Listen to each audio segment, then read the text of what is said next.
Alô, alô, alô. Tudo bem, pessoal? Alguém pode me avisar só se o som tá funcionando?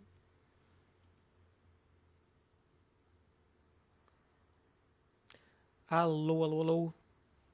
Tudo bem, pessoal? Alguém pode me avisar aí se o som está funcionando?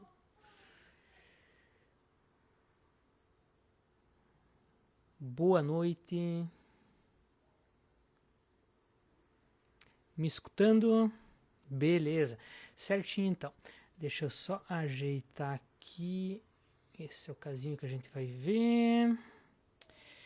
Aí eu tenho que apertar esse botão. Eu nunca tinha feito live com esse programa aqui. Agora tá certo. Então, pessoal, primeiramente, muito obrigado pela participação de todos vocês lá no desafio. Foi tipo 600 e poucos médicos participando. Cada um dos desafios teve mais de 100 respostas ali. E respostas muito legais, assim, cada pessoa descreve os achados de uma maneira muito particular, né? Então tem gente que é mais sucinto, tem gente que é mais prolixo, né? Mas cada um tem alguns detalhes diferentes, né? E no conjunto, assim, dá para ver que o pessoal tá super bem, né? Teve respostas muito legais. E a ideia hoje da live aqui, então, é discutir esses casos, né? Depois nós vamos falar também quem que foram os vencedores aí, né? Quem que respondeu mais rápido, de maneira mais correta, né? Os desafios. E vamos fazer também o sorteio daquele OHADS lá, do curso de OHADS, que vai ser feito ao vivo aqui, né? Tem um programinha aqui que ele faz o sorteio, tem a lista de todo mundo que se inscreveu no evento, e aí eu faço o sorteio. Então eu acho que vamos começar aqui com o primeiro com o primeiro caso. Deixa eu só ver como é que eu coloco ele aqui. Eu baixo aqui e coloco o caso número 1. Ficou um pouquinho pequeno, vamos aumentar ele. Aí, agora tá legal. Então esse caso aqui era aquele caso do DIL, né? Eu perguntei, na verdade, se esse DIL ele está bem posicionado e qual é esse DIL aqui, né? Então a gente observa aqui que ele tem essa haste bem ecogênica e isso é uma característica dos DILs de cobre, né? Os DILs de cobre ele tem essa característica aqui, mas ele tem uma diferença, né? Os bracinhos dele parece que são mais curvadinhos e para dentro ó, ele tem várias coisinhas ali, daí, que isso aqui é característico de um tipo específico de DIL que eu vou mostrar aqui, ó. Vamos ver o DIL aqui, ó.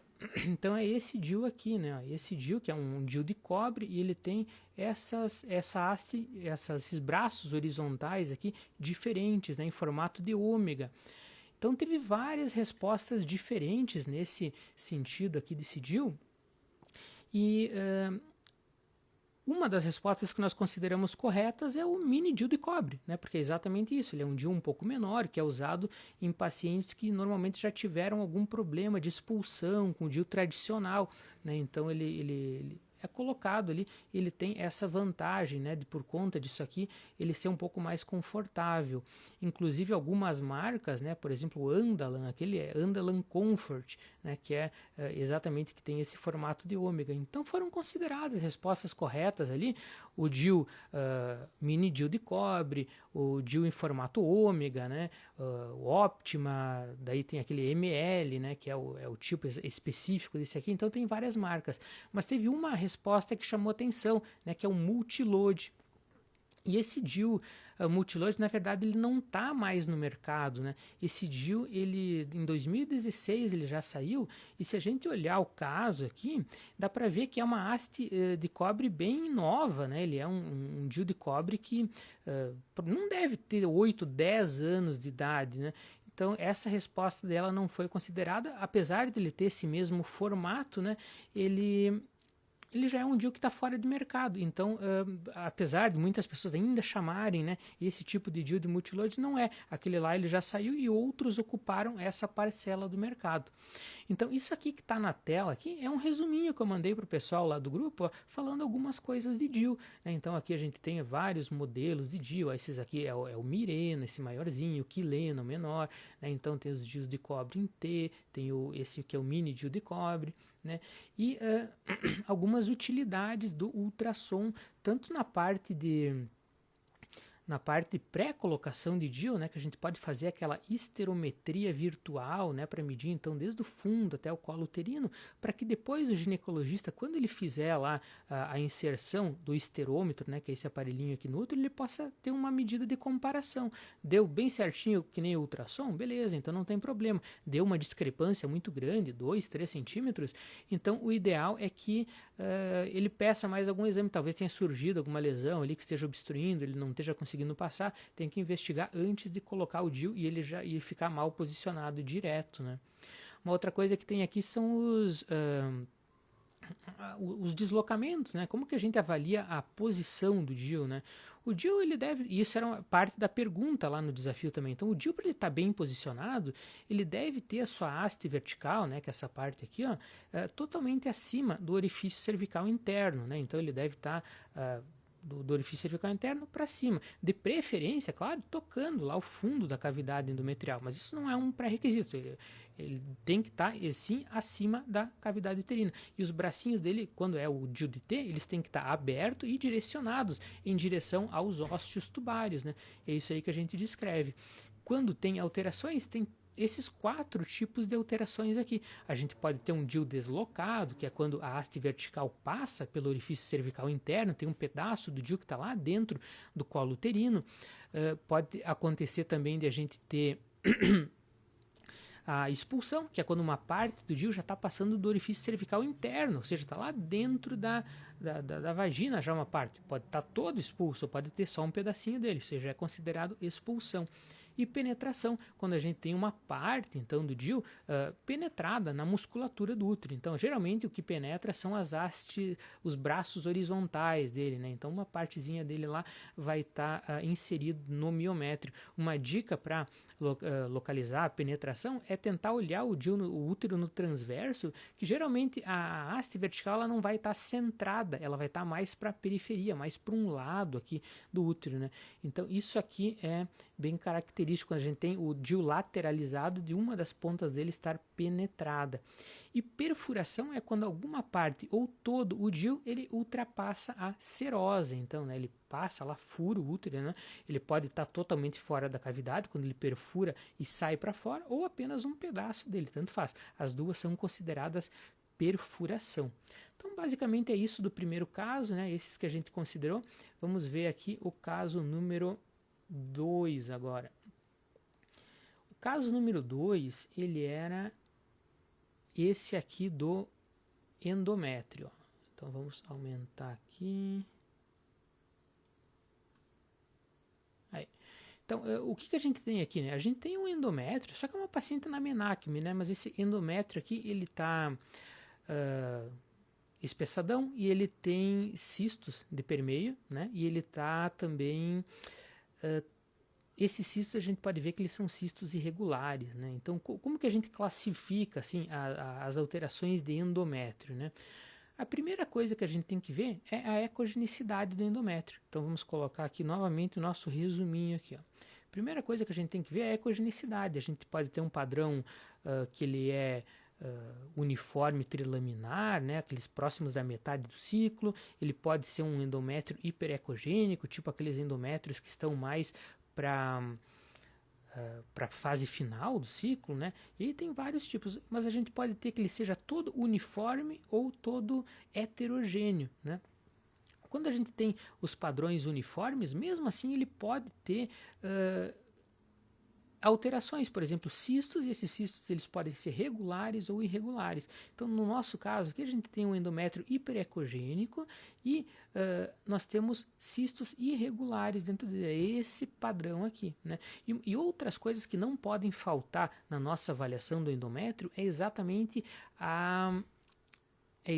a parte aqui de linha média endometrial, né? Se a gente consegue ver aquela linha média endometrial ou não. Esse caso aqui, essa linha média endometrial, ela estava indefinida, né? A gente não conseguia definir bem, era esse padrão aqui. E uma outra coisa que é fundamental é avaliar a junção do endométrio com o miométrio. Então a gente tem que ver essa transição exatamente entre o músculo e o endométrio, se ela é nítida, se ela está irregular, se ela está interrompida, se ela está indefinida. Então nas respostas lá nós consideramos quem tinha o mais completa essa descrição aqui, né? Falando então de linha média, falando dos cistos irregulares, falando da questão hiperecogênica de fundo, né? Então tudo isso foi considerado aí na resposta lá do pessoal para ver quem ia pontuar. O próximo caso é um caso de ovário, né? O caso número 3 aqui, ó. Deixa eu aumentar aqui de novo.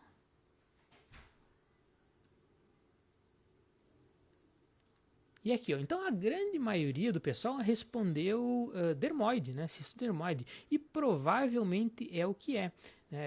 Eu pedi simplesmente lá para dar opinião sobre qual era o caso, só que dermoide a gente tem que ter um cuidado, porque quando a gente usa o OHRADS, e eu sempre recomendo que todo mundo use o OHRADS nos seus laudos, né, de ultrassom transvaginal, a gente tem 3 descrições típicas de dermoide. Quais são elas? Né? A gente tem o dermoide, que é o cisto que tem um conteúdo hiperecogênico com sombra acústica posterior. Né? Nós temos aquele ponto de linhas e pontos hiperecogênicos, que é o quê? Que são pelinhos que tem lá dentro daquele cisto, que no local da intersecção dos pelos acaba formando pontos, e aquelas linhas que são a reflexão do eco quando ele toca naquele grumo de pelos que tem lá dentro do teratoma. E nós temos ainda um terceiro padrão, que é o padrão de bolas flutuantes, ou seja, a gente tem gordura, a gente tem bolhas de gordura dentro de uma estrutura cística, elas podem flutuar, alguma pode romper e formar um nível de líquido com gordura lá dentro. Então esses 3 padrões, eles são padrões considerados típicos para endometrioma. Desculpa, para endometrioma não, para cisto dermoide. Quando tem um desses 3 padrões, nós podemos descrever lá no nosso laudo dermoide típico com tal padrão. Desde que ele seja menos de 10 centímetros, ele vai ser classificado como um OHRADS 2. Mas não são apenas esses tipos de padrão que podem representar um dermoide. Então eu tenho aqui um artigo, deixa eu puxar o artigo aqui, que é esse artigo aqui. Ó. Então esse artigo aqui, ele cita então esses padrões típicos que eu falei, né? Bola flutuante, nível líquido, linhas e pontos, né? Ou a imagem hiperecogênica com sombra.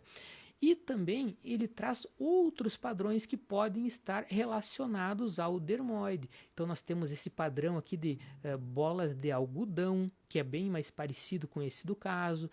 Um pouquinho também esse padrão em céu estrelado. Nós temos esse padrão em cogumelo. Então tem vários padrões aqui que fogem àquela descrição típica do OHRADS, que também pode estar relacionado. Agora, a gente pode utilizar esses padrões aqui e classificar como um OHRADS 2? Aí não pode, né? Quando a gente está usando o OHRADS, a gente tem que se ater àquelas descrições lá do OHRADS. Então, nesses casos aqui, se a gente fosse classificar e aquela nossa lesão, ela é provavelmente um dermoide, mas é um dermoide atípico, então a gente tem que classificar de acordo com as características da lesão, que seria o quê? Um cisto com áreas ecogênicas internas, sem lesão sólida, com conteúdo não simples, ou até quando a gente olha aquela lesão dá a impressão de ser uma lesão com aparência sólida, né? Que é quando a gente tem um negócio meio ecogênico assim dentro do cisto, mas liga o Doppler lá e não tem fluxo vascular naquela região. Então a gente pode descrever isso como um cisto de aparência sólida, o que acabaria classificando ele como um OHRADS 3. Né? Então, se a gente for seguir o OHRADS à risca, seria uma lesão de aparência sólida, classificado como OHRADS 3. Tá, pessoal? Então esse seria o caso número 3 aqui. Agora vamos para o caso número 4. Ó. O caso número 4 é esse aqui que era super legal, né? Que é o das veias, né? Das veias dilatadas com esse negócio ecogênico dentro aqui. E a maioria também acertou lá, né? Então o que a gente tem aqui? A gente tem varizes pélvicas, e as varizes pélvicas elas estão além de dilatadas, obviamente, elas têm um trombo dentro, né? E lembra lá na história clínica, a paciente ela já tinha uma dor pélvica crônica, mas ela notou uma piora nos últimos dias, e aí ela tem durante o exame foi detectado esse trombo. Reparem que no Doppler aqui, a gente vê que o fluxo ele mantém, ele ainda está circulando um pouco, mas o trombo está localizado lá mesmo. Então é uma trombose parcial, digamos assim, uma trombose que não está oclusiva, ou é uma trombose que foi total, mas já está numa fase de recanalização. Então isso aí é possível também. Agora mostrando um pouquinho aqui do nosso resuminho aqui a respeito exatamente do como avaliar varizes pélvicas, né? Quando a gente avalia varizes pélvicas, tem um universo inteiro aqui. Existem cursos na internet que servem apenas para o pessoal aprender varizes pélvicas. Então é um assunto super complexo, né? Mas o que a gente tem que basicamente entender? Que vários locais podem descompensar aquele fluxo na pelve, um fluxo que está equilibrado de uma maneira muito tênue.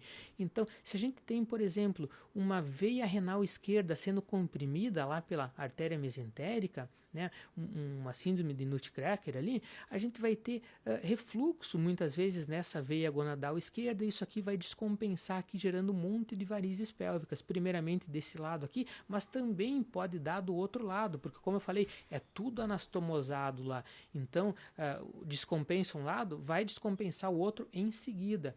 Uma outra coisa que pode acontecer é que bem nesse ponto aqui, né, passa a artéria ilíaca comum direita aqui, e ela pode comprimir a veia ilíaca comum esquerda, né? Então a síndrome de Cockett ali, né? Então ela pode comprimir e dar trombose. Então estenose ou trombose dessa veia aqui vai fazer o quê? Vai fazer com que todo esse fluxo pélvico que vem da perna aqui não tenha saída direta para a veia cava. Então ele vai precisar recanalizar por essas anastomoses posteriores aqui, ó. Né? Então ela vai gerar varizes, vai ir lá para o outro lado, então a gente vai detectar fluxo invertido aqui nessa veia ilíaca interna.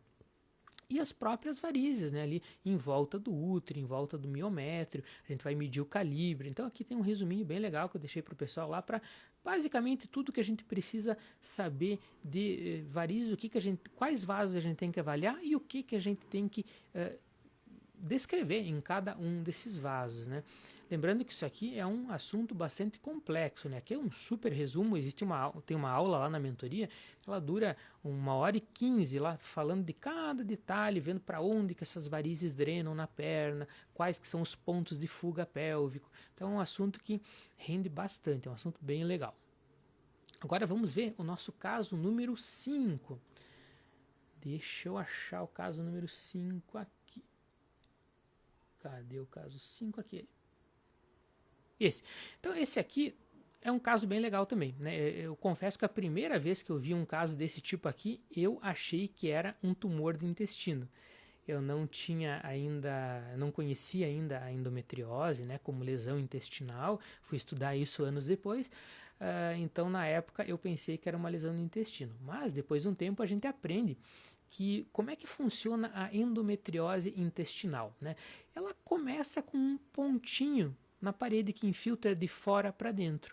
Com o tempo, ocorre sangramento naquela topografia, acontece fibrose, e aquele pontinho ele vai aumentando e vai aumentando e vai aumentando. Junto com essa fibrose surgem aderências, então em algum momento um ponto distal aqui ele pode se unir a um ponto proximal da alça, fazendo uma curva, né? Então é isso aqui que aconteceu. Imagina que a alça ela tem esse trajeto aqui, ó. Então, por conta daquela sangramento crônico, fibrose, aderência, ela fez uma dobra, ela fez um kinking, né? Ela fez uma dobra, e essa dobra ela acaba formando um nódulo, e esse nódulo ele começa a infiltrar progressivamente as paredes da alça. Então a gente consegue ver aqui as camadas, a muscular própria, a submucosa, e aqui a gente nota que essa lesão aqui, ela alcança lá as camadas internas, ela já chega lá na submucosa, provavelmente a submucosa está acometida também.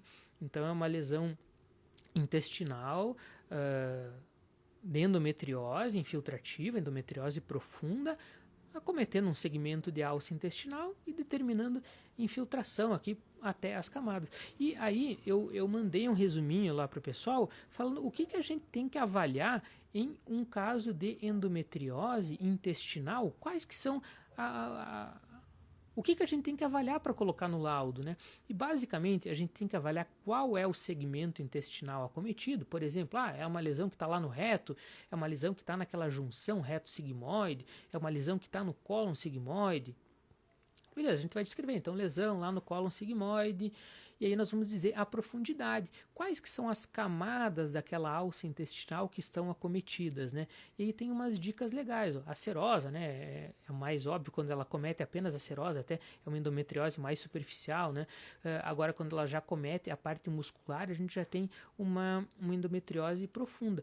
E aqui a gente consegue diferenciar até as camadas da muscular, aqui, quais camadas que estão acometendo. Por quê? Porque tem uma linhazinha ecogênica de tecido conectivo que separa a muscular própria longitudinal da muscular própria circular. E depois, ainda então, se a gente tiver comprometimento daquela parte submucosa, como no caso ali, a gente já vai ter então a lesão infiltrando, dando estrias nessa submucosa aqui. Então, essas camadinhas aqui a gente tem que conhecer para dizer no nosso laudo lá até onde que está sendo acometida aquela lesão. E depois nós vamos medir, né? Nós temos que medir essa lesão em 3 eixos, mas um detalhe importante é que a gente sempre tem que medir essa lesão acompanhando aqui a curvatura interna dela, porque como eu falei, a alça dobra por cima, né? Então se a gente medir ela reta aqui, a gente pode estar subestimando aquela lesão. Então nós vamos fazer sempre essas medidas curvas aqui, ó. Além disso, nós vamos ver qual que é o percentual de circunferência ali, então, que vai estar sendo acometida aquela alça, né? Então nós podemos fazer a medida da lesão e fazer todo o perímetro da alça, dividir um pelo outro, e a gente vai ter o percentual de acometimento. Então, sei lá, 30%, 20%, 40% da circunferência da alça, né? Nós vamos descrever, então, dessa maneira. A distância da borda anal, como é que funciona isso aqui, ó? Então, existem alguns marcos anatômicos que nós podemos usar. Por exemplo, a gente sabe que a primeira curvatura do reto está 2, 3 centímetros. Então, se tem uma lesão naquela topografia, eu posso usar a primeira curvatura como uma base. Eu posso também usar a tangente aqui entre o colo uterino e o intestino. Se tiver uma lesão bem exatamente nessa tangente, eu vou dizer que ela está 7, 8 centímetros. Mas, se eu tiver uma lesão mais alta, né, então ela está lá no cólon sigmoide, o que eu posso fazer? Bom, eu procuro exatamente esse ponto que é tangente ao colo uterino e aí meço dali até a minha lesão. Então, se eu tenho 5 centímetros para cima e eu considero que é 8 ali, então eu vou ter 13 centímetros da borda anal. É dessa maneira que a gente faz a distância da borda anal. E uma outra coisa que a gente pode avaliar aqui também é exatamente se existem esses fatores mais complicadores, risco para estenose, né? Então, quando a lesão ocupa mais de 50% da circunferência, ou quando a lesão determina kinking, como nessa do nosso caso ali, né? Ela determina um kinking, né? De mais de 90 graus aqui na alça, né? Então, isso aqui é tudo fatores de risco para estenose daquela alça intestinal por conta da endometriose. Então essas seriam as maneiras aí, e esses foram os casos então do desafio. Esses foram os resumos que eu liberei para o pessoal, além do laudário visual do RADS, né? Que foi um laudário aqui então que tem todas as lesões do RADS, né? E suas respectivas descrições aqui embaixo. Então o pessoal vai poder aproveitar aí para usar essas descrições do dia a dia e consultar de maneira rápida quando precisar, né? Quando tiver na dúvida. E aí a gente chega à hora de revelar quem que foram os nossos vencedores aqui, né? Deixa eu liberar para mostrar o chat aqui, quero mostrar para o pessoal aqui quem que foram os nossos vencedores, então, quem que foram os médicos que responderam mais rápido de maneira mais correta. Vamos lá então, deixa eu achar aqui a minha lista. Muito bem. Em terceiro lugar, com 40 pontos, ficou a doutora Esther Schaffel. Tá? Ela ficou em terceiro lugar, então ela vai ganhar ali um curso completo aqui dos meus cursos de ultrassom transvaginal. Depois eu vou entrar em contato com cada um dos vencedores e passar. Em segundo lugar, ficou a doutora Ellen Ares, né? Mandou muito bem, fez 50 pontos aqui e ficou em segundo lugar. E a grande vencedora aqui, que também, ó, a mulherada mandou bem aqui, a grande vencedora foi a doutora Sandra de Cândido, né? Ela então fez 55 pontos e foi a vencedora do desafio, então. Então depois eu vou entrar em contato com cada um deles ali e a gente vai fazer então entregar o acesso e tudo mais. Beleza, então esses foram os vencedores e a gente tinha prometido também fazer um sorteio, né? Fazer um sorteio exatamente do curso de ORADS, né? Que é o curso que explica do início ao fim ali cada lesão do RADS, como que a gente precisa fazer a descrição, como classificar, como identificar a lesão, qual é a conduta, né? Então tem tudo isso lá no curso. Aí esse aqui vai funcionar assim, ó. Eu tenho deixa eu achar aqui, eu tenho um negocinho aqui que faz sorteios, ó. Então eu programei ele aqui, ó, para ele sortear 2 números, né? Vai ser 2 pessoas sorteadas entre os números das pessoas que se cadastraram ali, que colocaram o seu e-mail, né? E aí eu tenho a lista dessas pessoas que se cadastraram. Eu vou fazer o sorteio aqui e vou procurar ali na lista, na frente de vocês aqui, para ver qual que é o nome que corresponde ao número sorteado. Então vamos fazer aqui o sorteio. Vamos lá. Ó, então a gente tem 2 números aqui, ó. 538. Deixa eu só anotar aqui.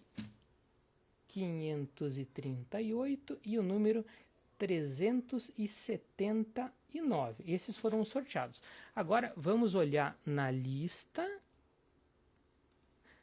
e vamos procurar aqui o número.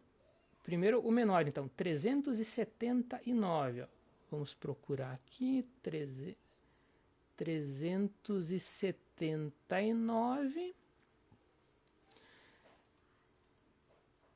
É exatamente Karina. Né? Karina está aqui, depois eu vou usar o número aqui para mandar diretamente no WhatsApp dela. Então é a Karina. E vamos ver agora o número, o outro que é o 538. O número 538 é Rabi Antônio Torquato, né? Então é o Rabi. Eu vou mandar um WhatsApp para ele lá também, falando que ele ganhou o nosso curso. Então esses foram os nossos 2 vencedores aqui do sorteio. Muito bem. E aí, pessoal, eu gostaria de mostrar para vocês um pouquinho da mentoria aqui de ultrassom transvaginal, né? Que o que é a mentoria? Ela é basicamente 3 pilares, né? Nós temos 27 aulas gravadas, nós temos, então, os mais variados conteúdos aqui da ultrassonografia transvaginal. Introdução, colo uterino, a gente passa ali por miométrio, endométrio, avaliação de DIU, ORADS, desordens venosas pélvicas, ultrassom perineal, Raykozy, anomalias millerianas, emergências em ginecologia, puberdade precoce. Nós temos as aulas de endometriose, né, com ultrassom pélvico ampliado, como fazer ultrassom de endometriose intestinal, mapeamento de endometriose, aulas técnicas mostrando 3D. Nós temos a parte de aula técnica mostrando vários recursos do aparelho. Nós temos também um mini curso de avaliação de implantes mamários, um mini curso de nódulos tireoidianos que vão aí de bônus. Então, para quem entrar na nossa mentoria, a partir de amanhã, então nós vamos abrir. E quais são as condições aí para o pessoal entrar, então? Normalmente, a mentoria de ultrassom transvaginal, ela custa R$ 4.500. Então, a gente pensou, por conta do aniversário aqui, de fazer uma promoção para o pessoal, né, para o pessoal conseguir entrar aí com um valor um pouco menor. Então, a gente vai fazer em 10 vezes de R$ 350. Então, vai ter R$ 1.000 de desconto para quem quiser fazer em 10 vezes. E para quem quiser pagar à vista, também tem R$ 1.000 de desconto. O preço padrão à vista é R$ 3.997, então vai sair por R$ 2.997. Eu vou enviar o link, né, para página onde vocês podem fazer a sua inscrição, caso tenham interesse, né? Ali no grupo do WhatsApp amanhã de manhã. Então, a partir da manhã de manhã vai estar abertas as inscrições essas inscrições com desconto, elas vão durar durante uma semana. Depois dessa uma semana, até sexta-feira que vem, portanto, né, depois dessa uma semana volta o preço usual, né? Então a gente volta lá com o nosso preço de R$ 4.500 ou R$ 3.997. Então, acho que era isso, pessoal. Tudo foi feito aí, tudo prometido. Muito obrigado pela atenção de vocês e nos vemos então na mentoria. Grande abraço.